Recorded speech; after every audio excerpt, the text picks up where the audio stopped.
reconvene from the closed session to open session. There are no closed session reportables. Daniel, would you lead us in the pledge of allegiance?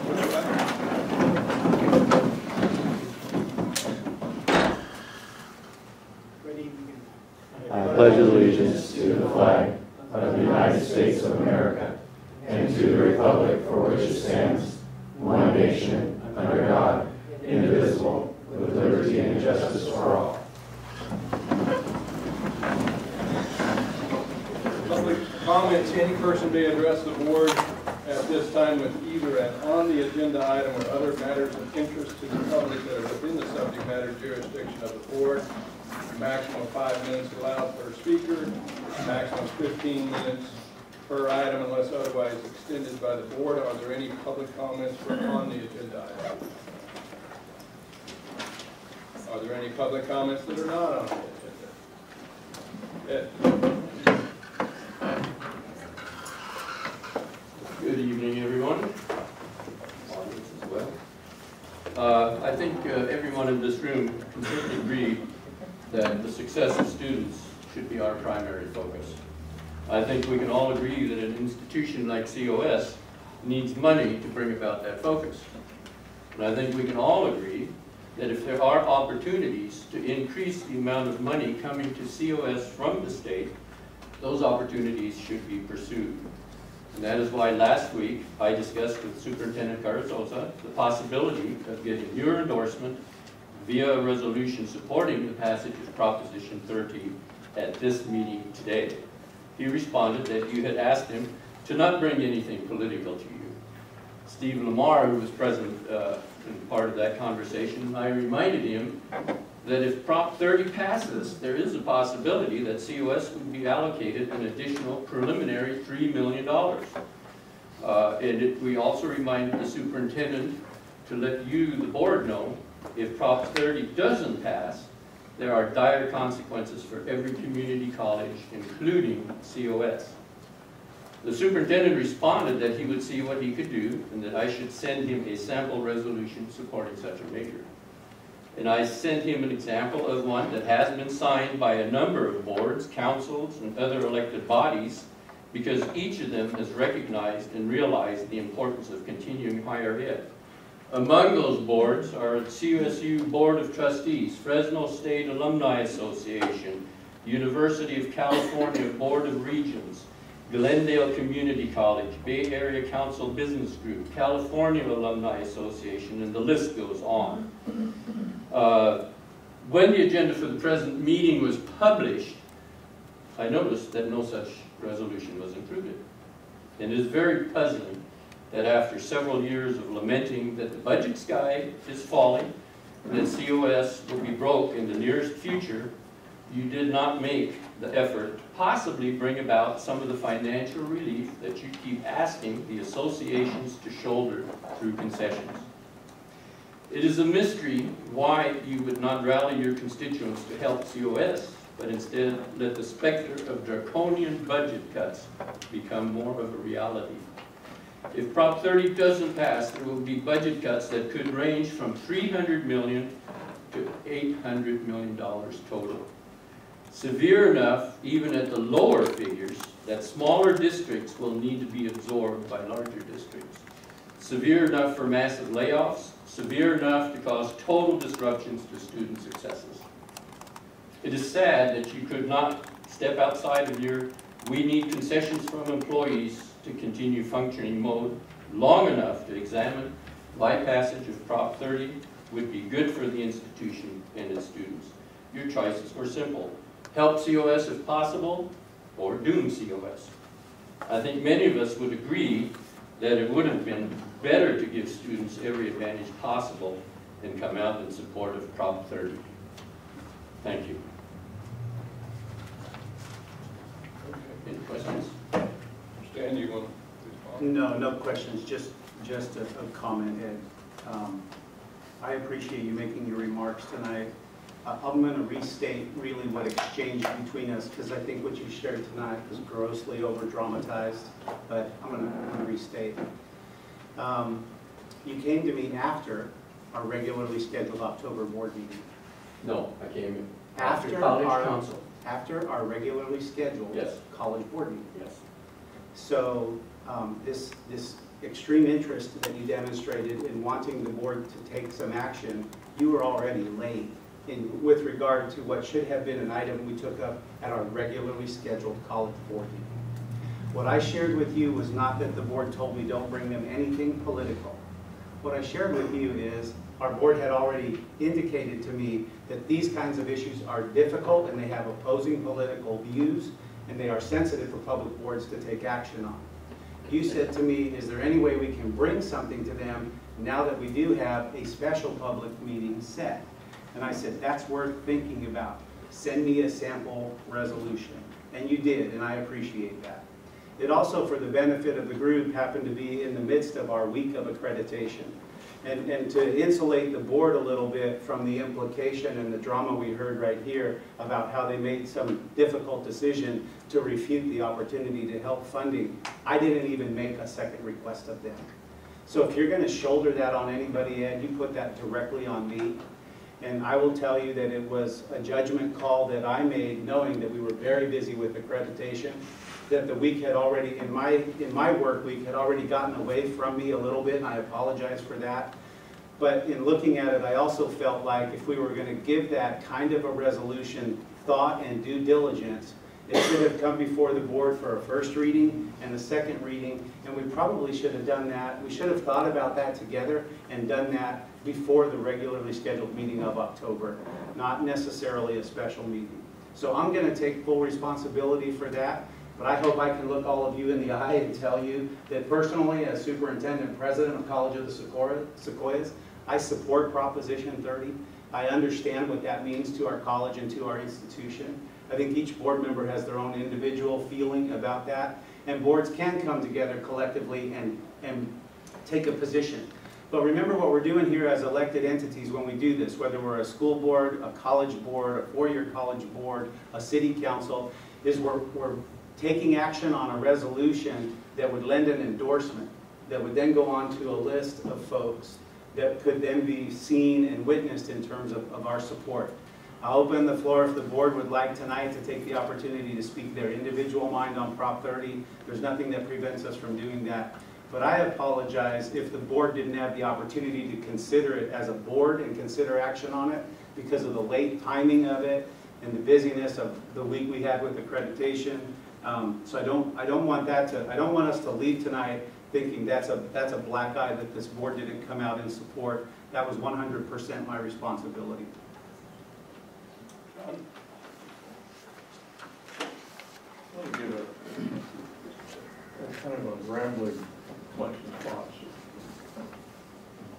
Many people in the state consider Prop 30 and Prop 32 at the same time. Both of those propositions are divisive.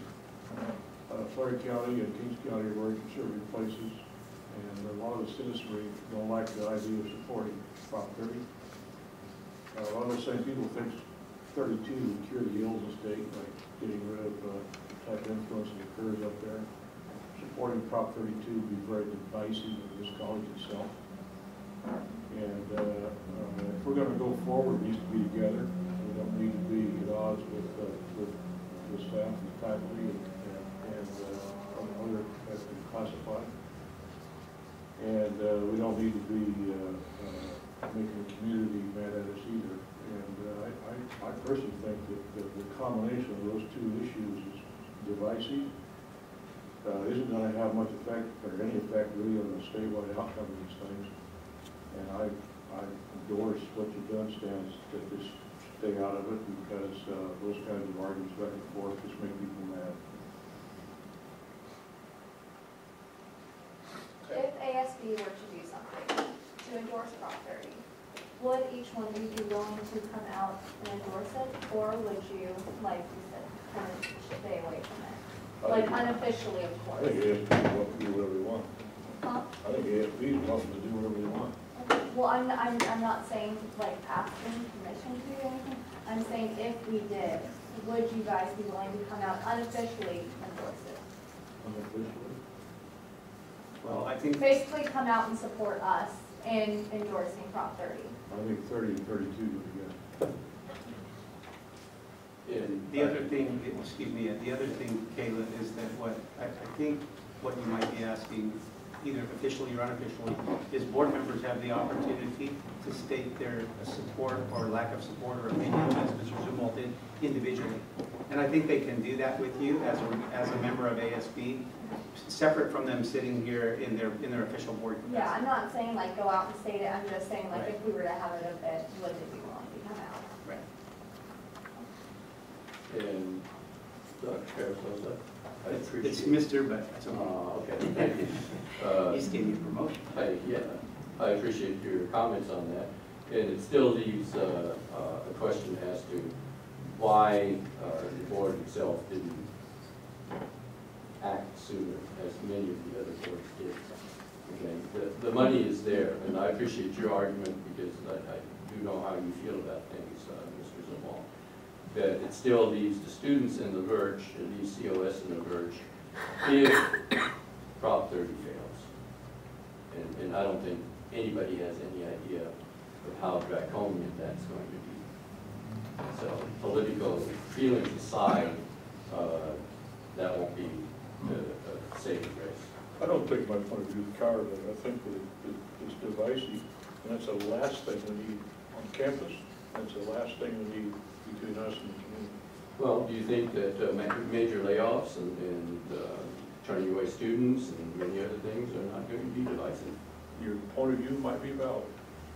Neither one of us, I think neither one of us can speak with certainty how public thinks and the effects of doing or not doing things. Yeah, thank you for your Now, time. we would agree that if Prop 30 fails, it's got a draconian effect on us.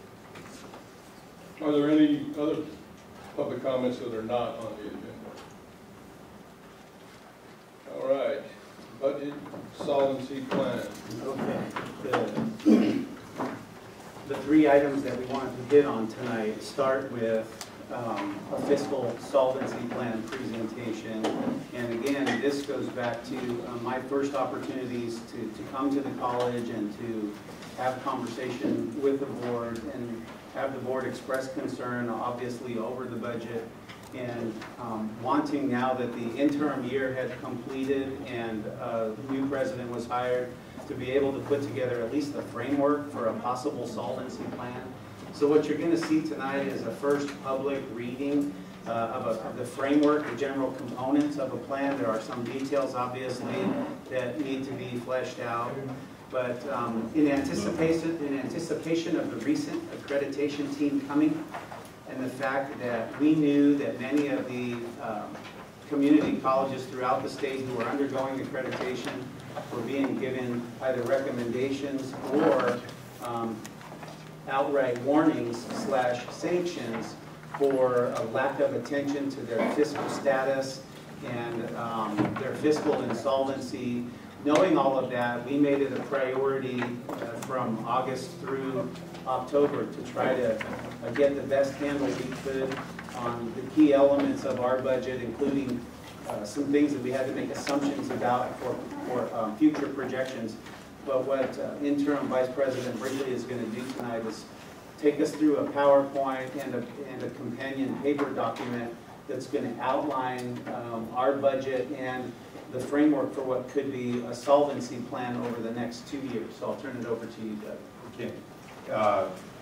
Thank you, and nice job of explaining what I'm going to do. So are there any questions?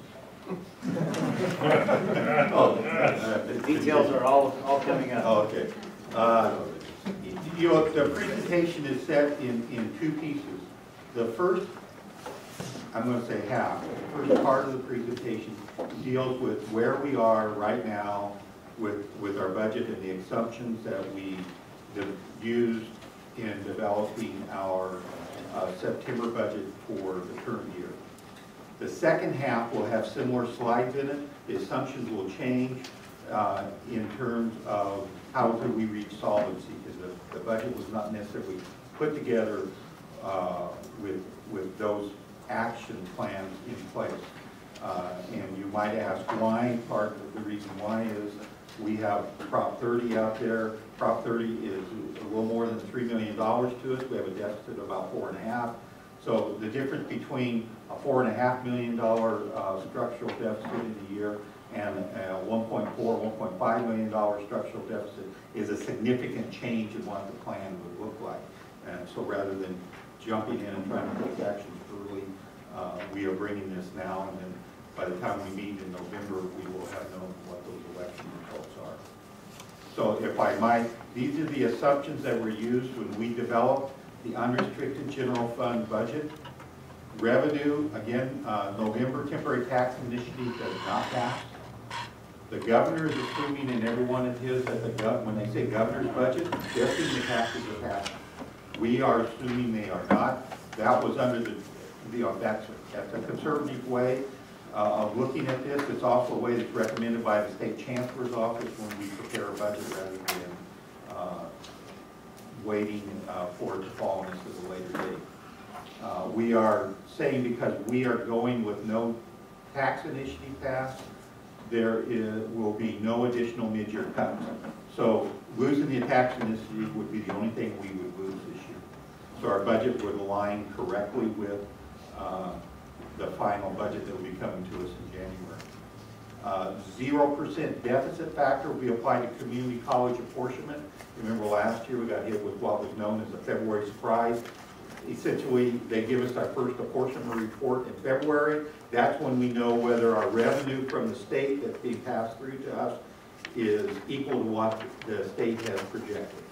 And last year we were about $1.67 million short. Ultimately, a good number of $400,000 or $500,000 were put back, so we were about $1.1 million short when we reached the end of the year. So, but that's the first time we really know what the state, how the state is doing and how they're going to fund it. Our funding is based again on the cuts, and our funded FTEs will go from 8,261 to 7,661. Those are numbers provided to us by the California Community College League. Revenues unchanged from 2013-14 through 2015-16. There's a slight decrease from 2012-13, about $17,000 decrease. So that's the reason those years would have the same amount of revenue. Step and column increases have been included in this example. Remember, this is sort of looking at where we go if we don't do anything. So step and columns have been increases. Health and welfare benefits have been adjusted to reflect a rate increase of 6.11%. There hasn't been a change in the budget as this half is being presented to reflect a cap on health and welfare. You will recall in September when we passed the budget, we had not implemented the cap when that budget was sunshine. So this is reflective of that September budget. It's just extended another 3 years. The full-time equivalent generated by the district will be reduced from 9,033. That was our estimate at P2 that would have gone in June, to 8,509 for 2012-13, and further reduced to 7,891 in future years. The 7,891 represents 3% more FTEs being produced by the district beyond what's being funded. Can I ask a question? If you don't mind, let me go through this.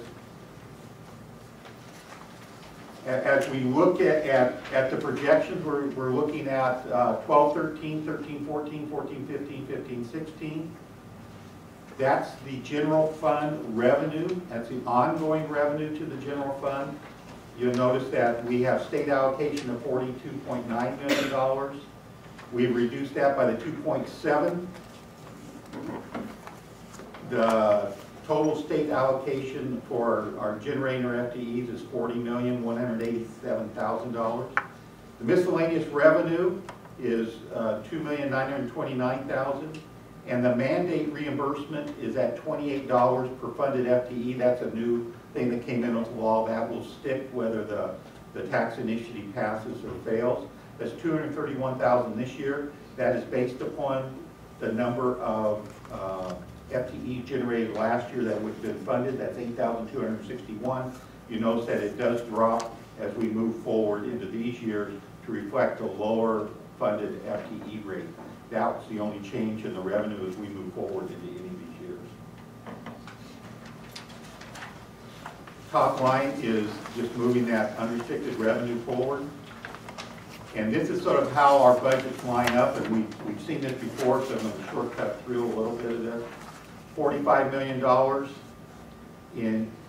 but out of that $45 million, $66,000, we are funding for technology, $922,000 from a one-time source of revenue or a limited source of revenue that's being funded from the Visalia bond.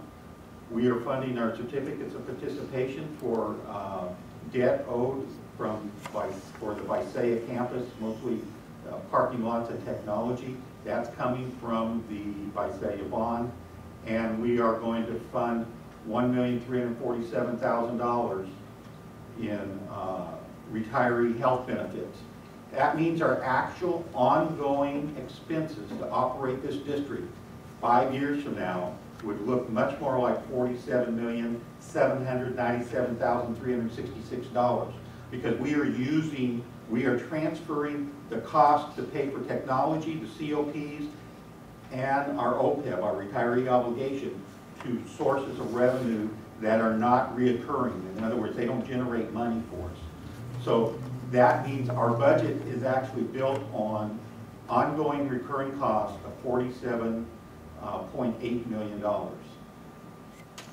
If I come over to 1314 so we can see how this works, the $45 million gets moved up.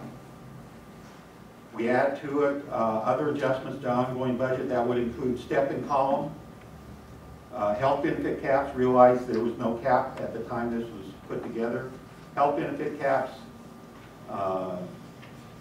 increases for utilities and or insurance is almost $1.2 million. And again, technology, COPs, and other ongoing operating costs associated with operating COS is $49 million, which for this year gives us a deficit of $5.6 million. Now, as I move through, you can see each year it increases. Why does it increase? Because we have step and column and ongoing increases in each of these preceding years. And for this example, and I will go to this slide, for this example, you will see there's $435,000 to fund step and column each of the 3 years. The health and welfare increases without caps would be $259,000, $271,000, $274,000 of increased cost if we saw the same type of increases we've been seeing in the past. Each year we would see those increases compounding. PERS and STIRS, these are question marks. The reason they are question marks, STIRS can only be raised by legislative action for employee and employer contributions. That's been less likely, although we just saw some changes in the retirement systems. PERS can be raised and has been raised about every year for the last 5 or 6 years by the PERS board. So the Public Employee Retirement Board can raise the employer contribution. They cannot raise the employee contribution, but they can raise the employer contribution without legislative action, and they've been doing that pretty much each of the last 5 or 6 years. We've added increases for utilities, for bringing Tulare on in 1314, and insurance for Tulare on in 1314. That's a big number. You notice it slows down to smaller numbers as we go into future years, because once we get the base, we're just adding an inflationary factor on both utilities and insurance. That's the ongoing cost that occurs to a budget if we do nothing with those. What happens if we do nothing? We have, and this is a slide that was used the previous time, we have about $4,784,000 in our OPEB trust in Sacramento. It's just now being moved over to U.S. Bank. U.S. Bank. We have our Visalia bond has $3 million that has been committed towards COPs and technology that's available to use there. Again, it's a limited resource. It doesn't generate more money. And the district has, if we include all these reserves, including the farm reserve, which is a restricted account, been restricted for a number of years, it's funds that were received from the sale of property on Wynwood, that has gone into this restricted reserve for the operation of the farm. Including that would be $5.4 million. If I take the deficit from 12-13, this is the $4,449,000. Subtract that from those numbers, you can see I get down to 3.4 million, 1.6, and 3.7 as the budget enters 13-14. And this was step and column. I don't extend this further out beyond 13-14 because if this scenario were to go forward with the $5.6 million, the 14-15 number becomes $791,000. To have 5% in our reserve, which is a recommendation from the state chancellor's office, we would require 2.7 million. So we're about $2 million in deficit in our general fund reserve. The Visalia bond is pretty much depleted, and the OPEB would have $2 million. That would make another year's worth of payment with that. But essentially in 2 years, if we don't do anything but just sort of let it slide the way it is, we've reached the end of our line.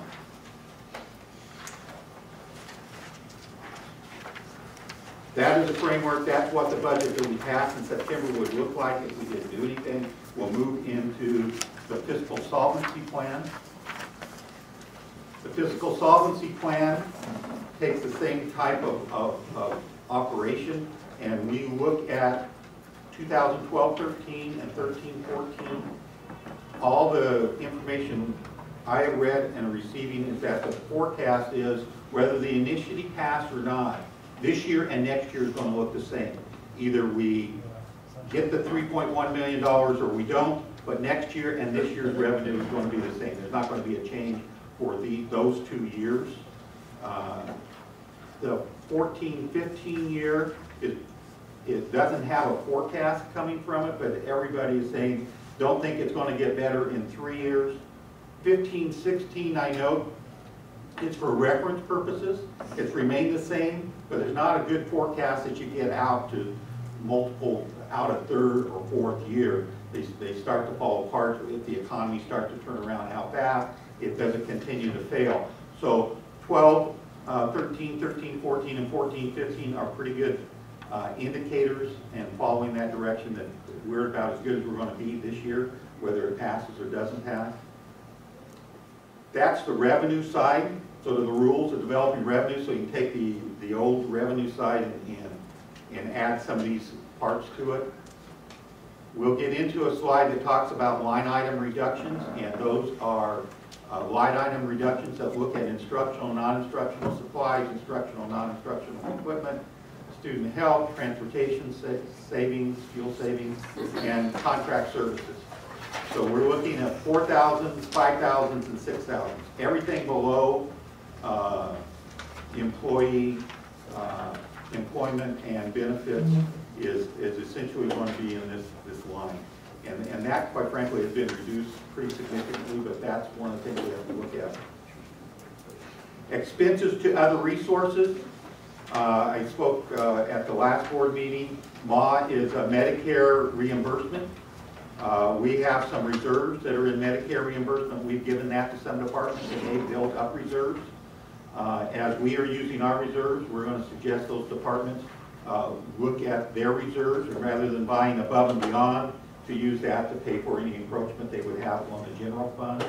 There are a few departments that are that way. We look at anybody that has any type of sort of low reserve to say, okay, how long can you last? What do you have to do in order to stay with us for the 3 or 4 years of this plan? Because your reserves need to help as our reserves are helping. So that's one of the places we're going. There's not a lot of money there, but it is treating all those programs in similar fashions. Personnel reductions, adjunct faculty, counseling hourly or other hourly. So pretty much anything we have that is hourly might be looked at. Attrition, retirement, and layoff, all employee groups. So that's everybody, management confidential, faculty, classified, you know, we have to leave all that stuff open. And reassign time and special assignment or reduction in both those. And then the last part of expenditure is the due process of negotiations, and Ed spoke about that earlier. When we look at these types of, I'll use this term, draconian cuts, it's very tough to go without looking at those types of reductions, whether it be Medi-Cal cap and for CSEA, since our other units have been capped, salary decrease, and or suspension of step and column. So there will be the large heading.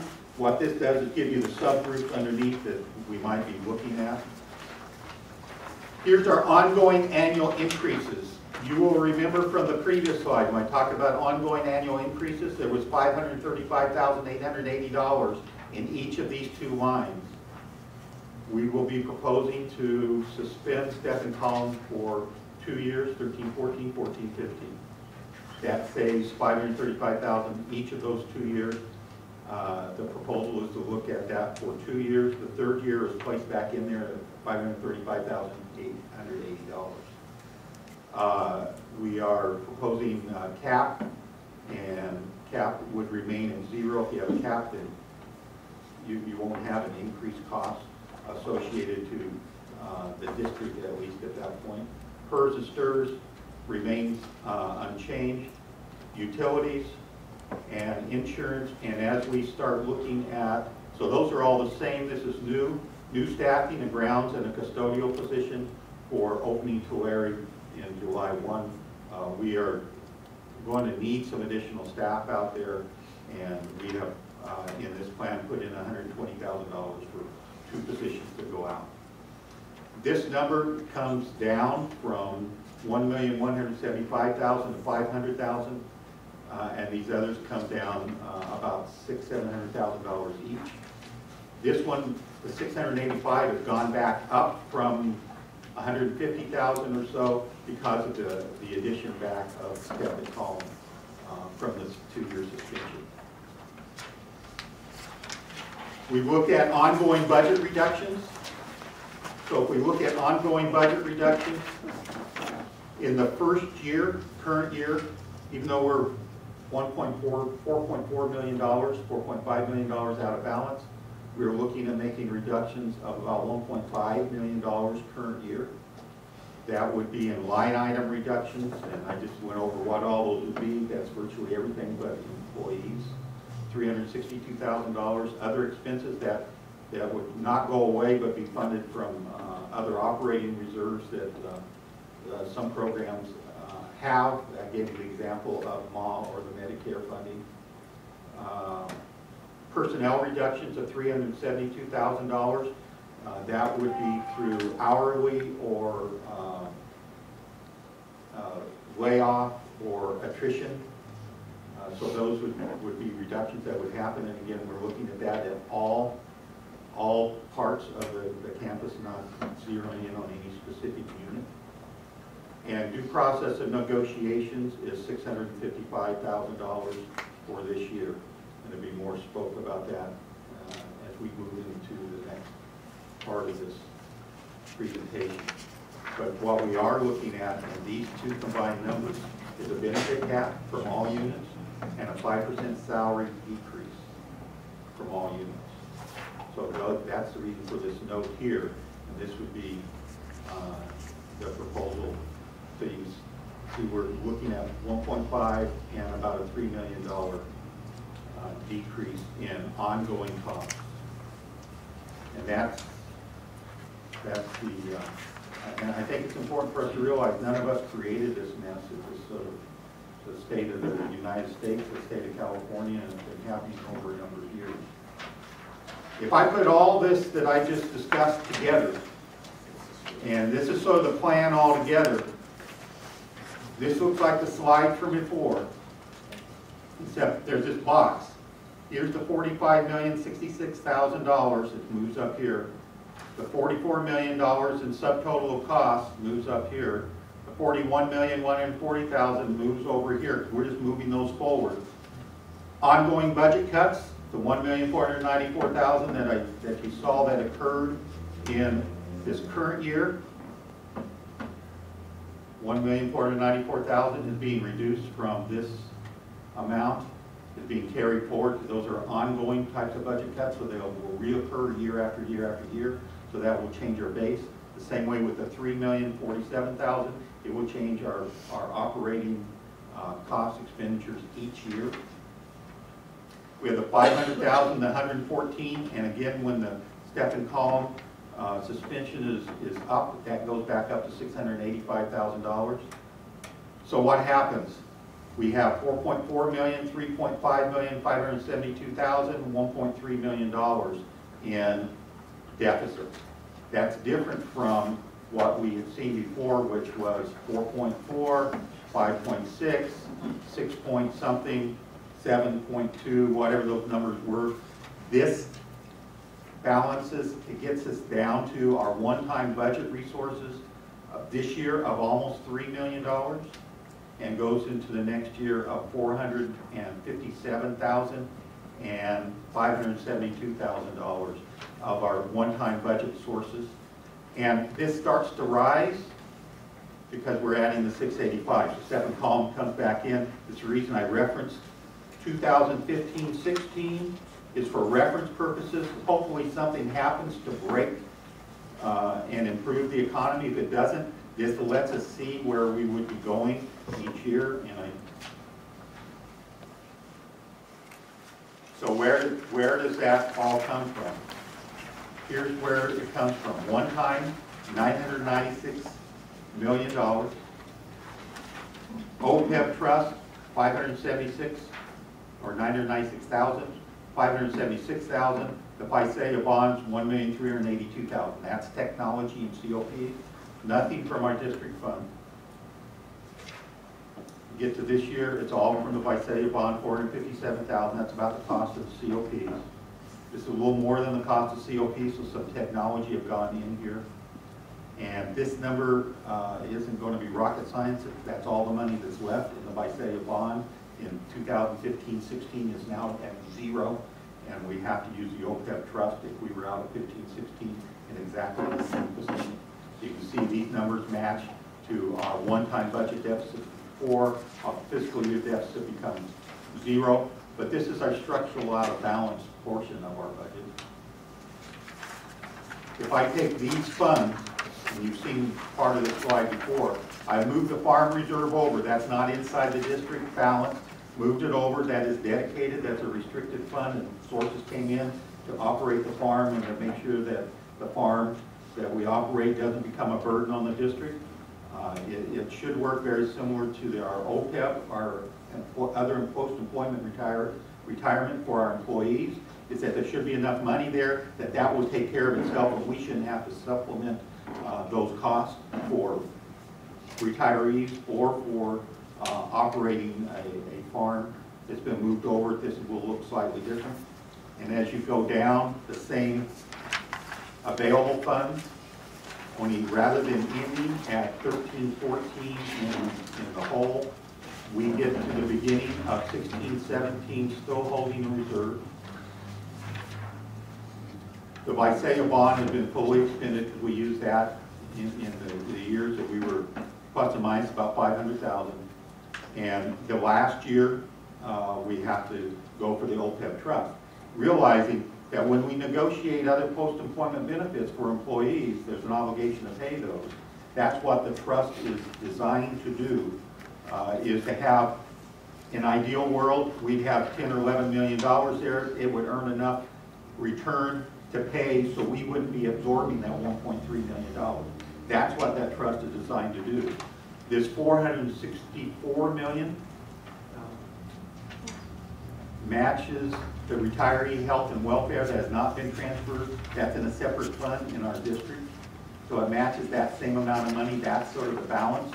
So we haven't gained or lost hardly anything. The $454,000 is our retiree health and welfare amount that we set aside to fund permanently our other post-employment benefits, our retiree health benefits.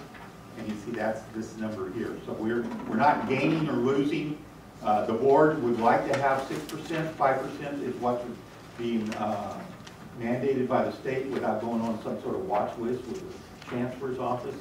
So this sort of gets us to the last part. So rather than being over the cliff in 13, 14, we are into 16, 17. The last slide summarizes what this plan works at doing. It's maintaining the fiscal integrity of the district, allows the district to serve 3% more FTEs than is funded for by the state, allows for planning and implementation of instructional and student service programs for multiple years rather than always being up and down and you don't know whether you're going to be here next year or gone next year or 2 years from now, reduces significantly the structural deficit of the district, brings employee salary and benefit expenditures to 83.4% of 2013-14 projected revenue, and the projected revenue you saw there was $43.3 or $4 million. That projected revenue is unrestricted general fund ongoing revenue. So that's revenue we can count on every year. It does not include the FISAIA bond, the OPEB trust, because those are not ongoing revenues. It does not include the contribution from the district resources from the district reserve. That's not ongoing revenue. It's strictly layered at ongoing revenue. Many, many years, it didn't make a lot of difference because ongoing revenue and expenses were very close. But now ongoing revenue has been cut by $4.5 million over a couple of years. And so we really do have to look at our relationship with our revenue rather than our relationship with our ability to pay. And I'll say, yes, it relies heavily on the due process of negotiation and attrition, retirement, and layoff to bring expenditures in line with revenue. If 92% of your budget is in salaries and you have to cut about 10% out of it, you have to go for salaries because your fixed costs are going to be there. You have to turn the lights on, you have to clean the building. There's a lot of things we have to do that are fixed costs that are we just can't do without. Develops a reasonable scenario for continued state and national economic downturn. It assumes everything's flat over the next 3 years. We're told that for the next 2 years they're going to be flat. Nobody would have projected that we wouldn't be turning around this year or next year, but I haven't seen a lot that says that we're going to be turning around even in the third year going out. So I think that's a reasonable scenario of that. Utilize one-time funds to protect district programs and operations. Once this is put in, then we can look out 2 or 3 years and feel some comfort that we can stay where we are and still have our reserves so that if we know we have to get through 1 year, but we have been getting through 1 year at a time and we've sort of reached the point that we don't have that next year to be able to get through. And it reduces our structural deficit to approximately $500,000 in year 2 and 3 of the plan.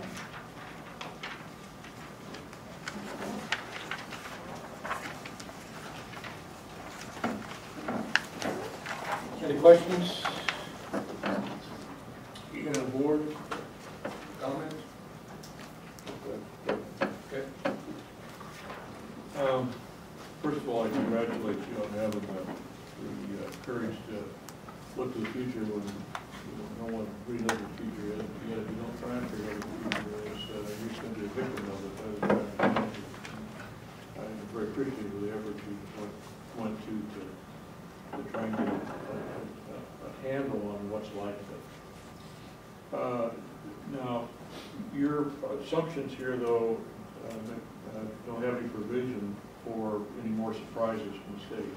That's correct? That's correct. So if we do get surprises from the state, well, then we'll have to look at things. We need to revisit and see if we can still hold with what's here. But it does allow us a little wiggle room, whereas we had none before. So it also looks like somewhere around 2017 or 18 or somewhere around there, if everything remains flat, we eventually do go broke. So your assumption then is that surely 5 years out or 6 years out, there'll be some kind of recovery with this particular plan. If you want to talk about my assumptions, that's the way the plan has been put together. But my assumption would be that each year, or when some economic change occurs, but at least each year, we have to look out 4 or 5 years to be prepared. Oh, of course, because nobody in this room knows what the governor and legislature is going to do next week, let alone 4 years from now. So this is something obviously we've got to look at every year. And this is assuming that Prop 30 does not pass.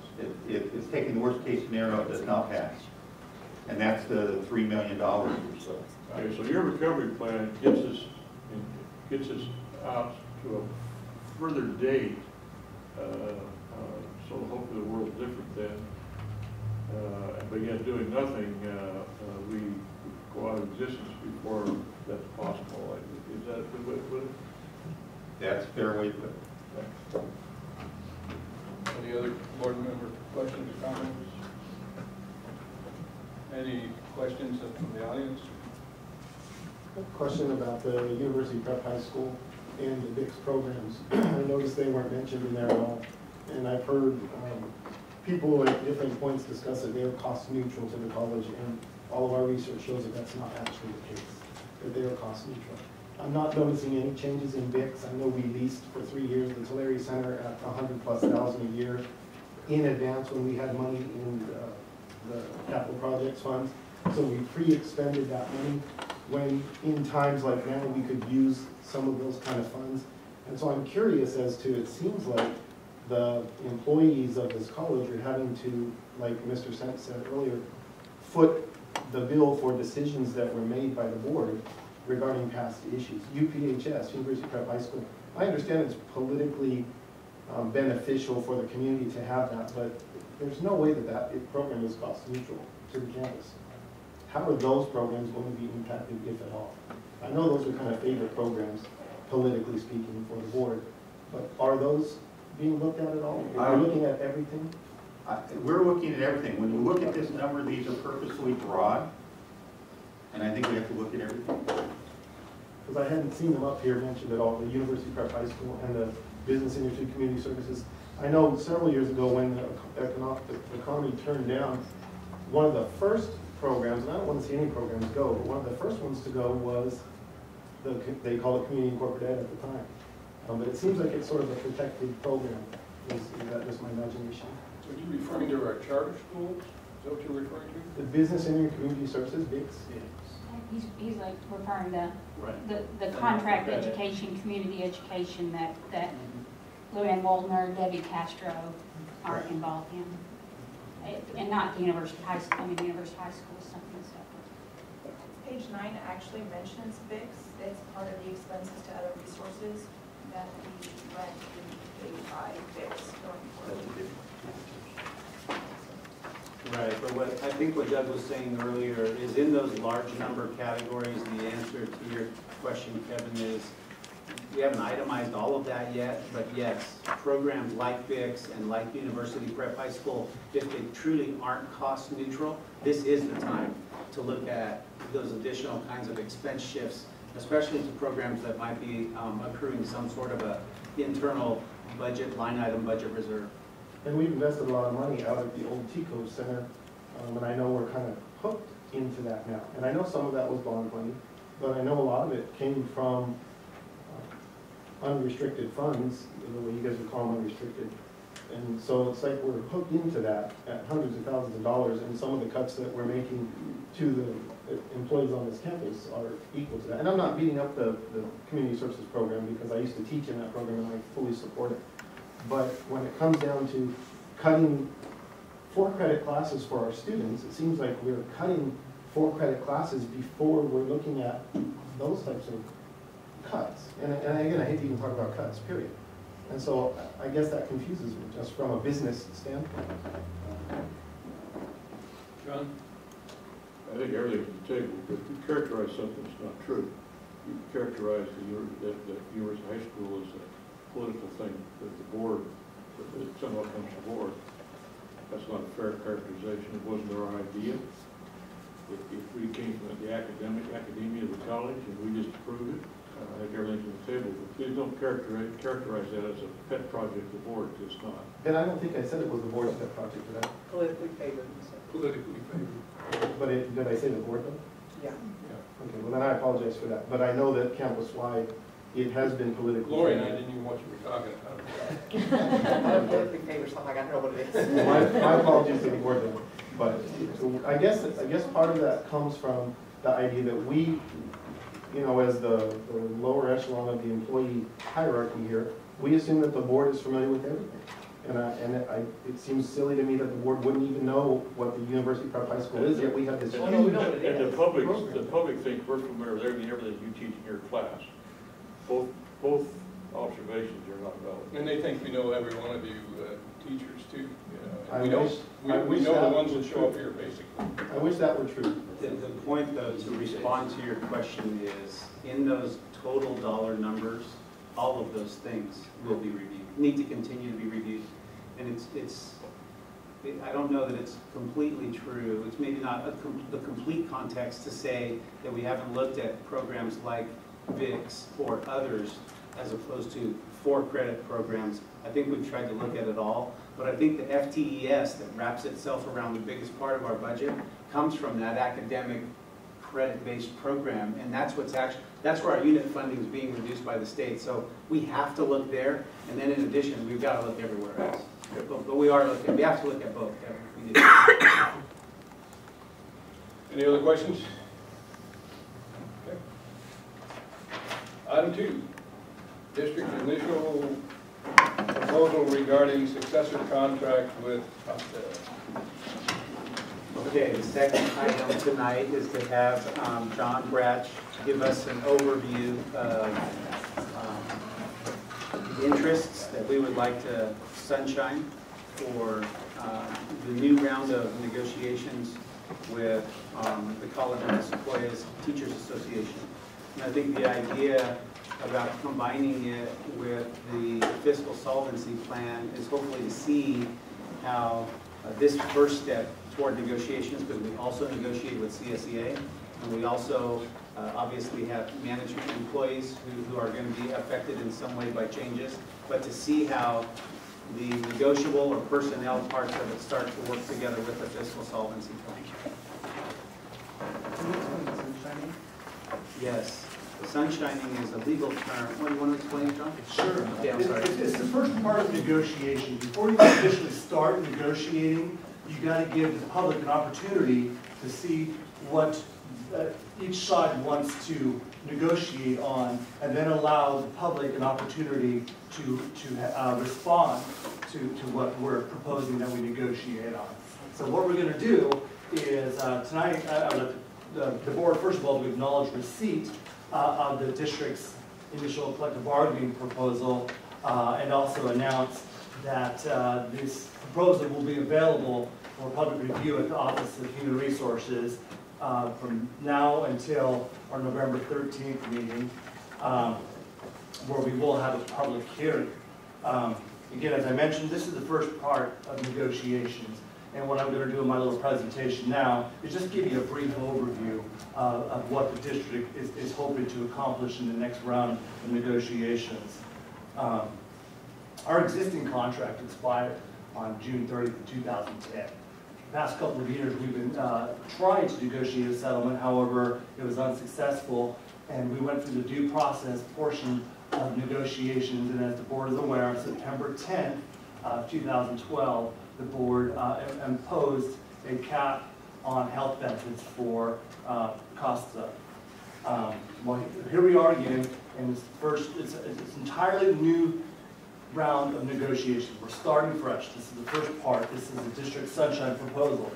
If you go to page 2, I'm going to skip a portion, most of page 1, only because Mr. Brinkley covered the district's financial situation in depth, and I don't want to reiterate what he's already discussed. So going to page 2, the district has met and determined that we are completely free to negotiate on 12 dates in November, and we are completely free to negotiate on 11 dates on Fridays from 8 to 5. And basically, what we're attempting to do here is just get the ball rolling and get the opportunity for both sides to get together and begin negotiations.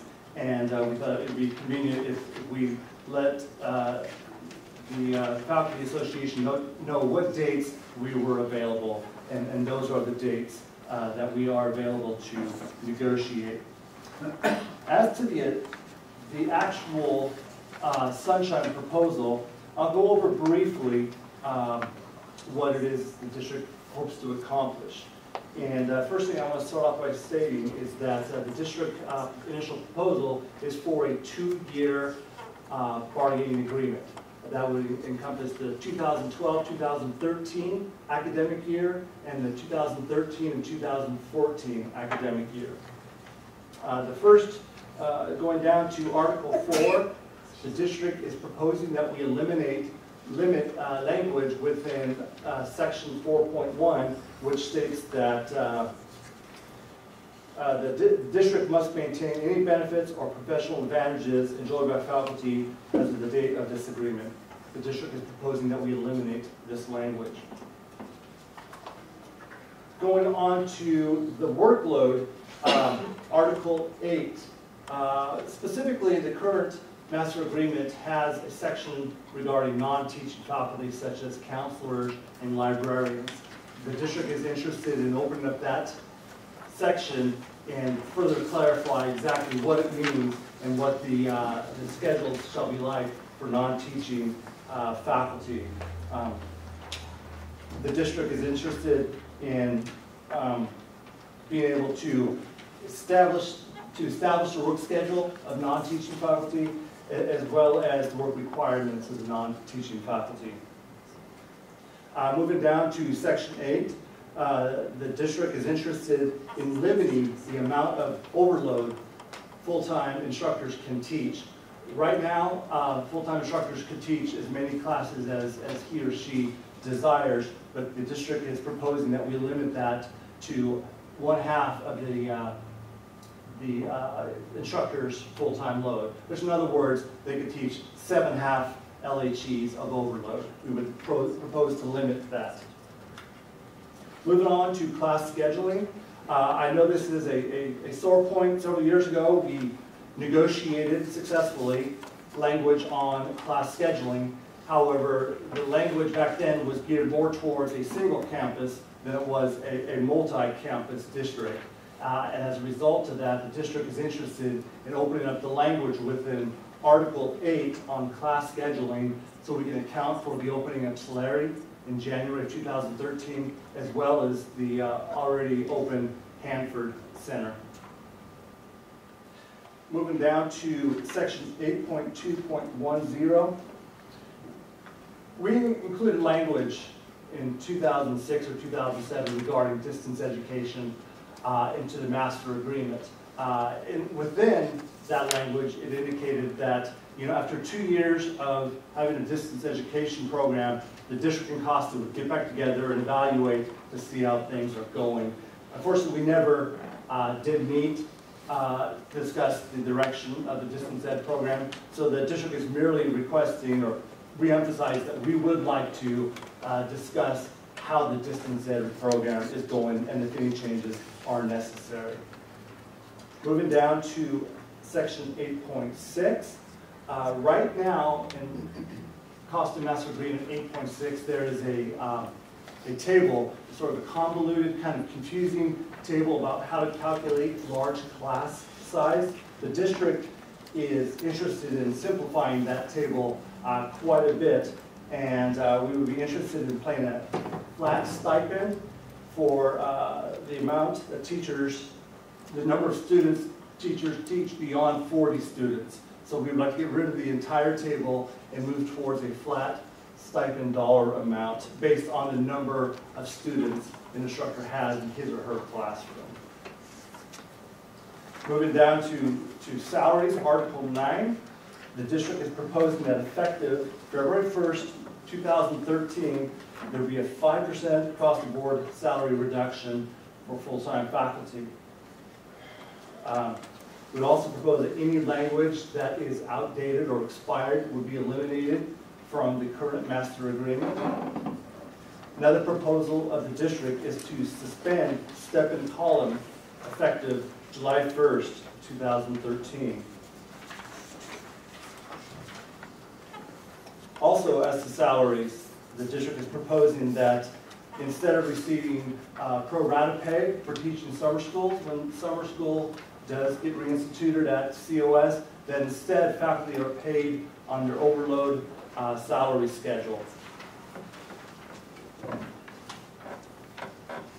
Moving on to section 9.2.3, the district is interested in adding language to a reassigned time, and adding language that indicates that reassigned time will be provided so long as the program actually exists. So if a program is eliminated from the district is not obligated to pay for that reassigned time.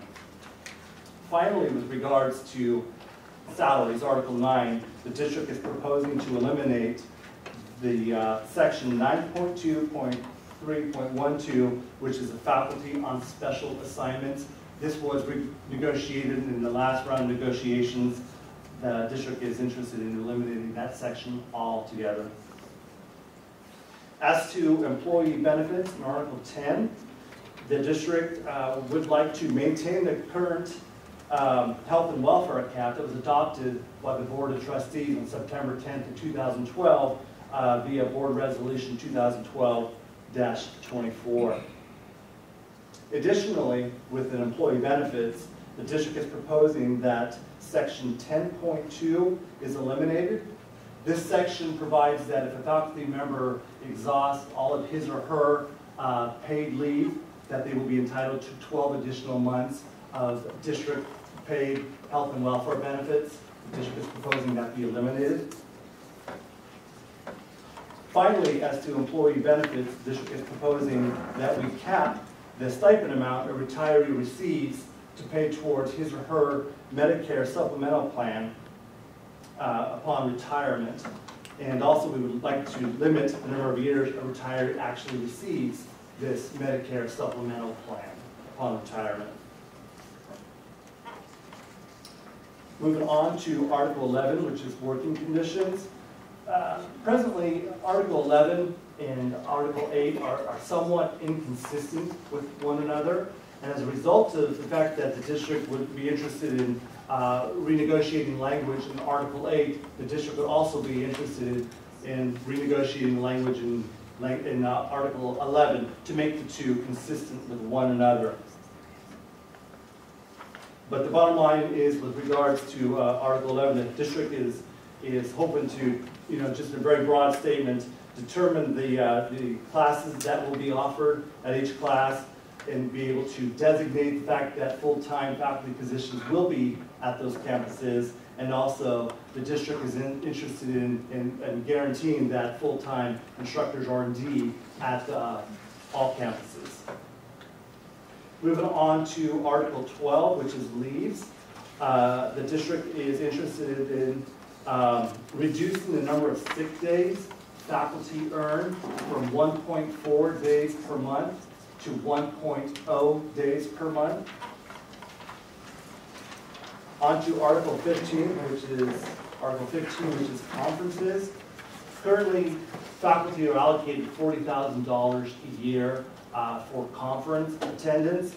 However, in Article 15, Section 6, it indicates that the cost of travel is not allocated against that $40,000. The district is interested in having that, the cost of travel be a part of the consideration when $40,000 is considered. Article 17, which is the grievance procedure. The district is interested in adjusting the language of 17.1.1. Currently, grievances can be filed on violations of the master agreement, any law, any regulation, or any board policy. The district is interested in narrowing that down to just violations of the master agreement. So we will be requesting that certain language be deleted from 17.1.1. Also, we would like to add language to the grievance procedure in that all grievances must be specific and indicate, for instance, the alleged violation of the master agreement, as well as the facts supporting that allegation, and finally, a proposed remedy to resolve the alleged grievance. 17.3.4 on grievances. The district is interested in deleting language which indicates that the arbitrator rules on whether a case is arbitrable or not. Finally, the district is proposing that new language be added to 17.3.8, which states that an arbitrator does not have within his or her jurisdiction to award damages, financial reimbursement, or other monetary remedy. Finally, as mentioned previously, this is a proposal for a 2-year contract that will expire on June 30th of 2014. The district is interested in having reopeners following the 2012-2013 year, and that will be on salary, benefits, and 1 article at the discretion of both parties. And we would ask that the sunshining of these reopener languages occur on or before April 30th of 2013. With that said, I just want to reiterate what the purpose of tonight's presentation by me is, and that is that the district acknowledge receipt of this sunshine proposal by the district, and that it be included within the minutes, and also announce that this sunshine proposal is available for public review at the Office of Human Resources Monday through Friday from 8 to 5, and also if the board would finally announce that there will be a public hearing on November 13th of 2012 for the public to have an opportunity to discuss their thoughts on this. We acknowledge receipt of the initial proposal to Costa, and there will be a public hearing at the next board meeting on November 13th. Thank you. Thank you, John. We actually have a resolution, or just No, I think the client. No resolution. Now we're doing a resolution here on the next one. On the resolution number 2012-27, authorizing COS and Costa to conduct the next round of negotiation in the public. Mrs. Cardoza, if you read that resolution, please. Whereas under the Educational Employment Relations Act, contract negotiations are customarily conducted in private and considered confidential unless the parties mutually agree to bargain in open public sessions. And whereas an estimated 92% of the 2012-2013 District General Fund ongoing revenue is expended on employee salaries and benefit compensation, and the allocation of a significant portion of the budget is guided largely through the terms and conditions of the master agreement achieved through contract negotiations. And whereas state budget cuts have resulted in a significant loss of funding for community college districts, and this reduction in resources has intensified the potential for the interests of the district and Costa to conflict. And whereas the district and the district board of trustees desire to be open, honest, and transparent in conducting negotiations in order to restore trust and achieve a negotiated agreement on the master agreement between the district and Costa. And whereas such openness and transparency clarifies miscommunication and demonstrates commitment to the public to public access of facts and information. And whereas it is important for the public and the media to observe the bargaining process as a matter of public interest and oversight of its public funds and officials, including district administrators and Costa representatives. And now, therefore, be it resolved that the Board of Trustees and administration desire to conduct contract negotiations by and between the bargaining teams for the district and Costa in public, and to open the process, facts, and information to public observation. Be it further resolved that the Board of Trustees authorizes the administration to submit in writing to the Costa leadership a formal request for their mutual agreement to conduct all negotiations in open public session. Okay. Do you have a motion to approve the resolution? approved. Okay. Second. All right, is there any discussion? Yes. Can you explain an estimated 92% of the 2012-2013 district general fund ongoing revenue is expended on employee salary? Yes. As you saw earlier, the presentation that Mr. Brinkley made, when we talk about the percentage of our ongoing general fund revenue goes toward the cost of all employee salaries and benefits. What this is stating again, consistent with that information that you saw there, is that 92% of our general fund ongoing revenue goes toward salary and benefit costs for all of our employees. So, So 92% of the budget goes to? not the budget.